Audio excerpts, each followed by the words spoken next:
Lever optreden in een kroeg of in een grote feesttent? Ja, dat is ook weer zoiets. Een feest en die houdt heel volle energie. En een kroeg is heel gezellig. Ja, een kroeg zoals van Jan is ook hartstikke leuk. Lever nog een single met de doelezen of een single met gewoon Bram? Een ben van een watpik soepen en alles erin drinkt. Ja, oei. Dat is echt wel een dilemma. Ja, wat ik zei. Gewoon Bram is ook wel bijzonder. Waar dat bij komt, weet ik niet, maar... Ja, misschien als trio. Maar dat echt? En neer weer live optreden of neer weer naar je muziek uitbrengen? Nee, we naar je muziek kunt brengen. Ik vind hem wel dat ik ken net zonder optredens.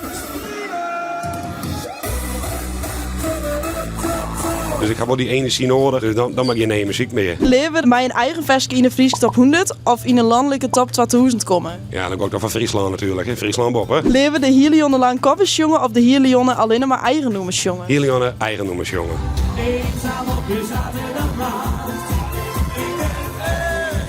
Ja, maar wel noemers die het leuk binnen. Net als slechte noemers.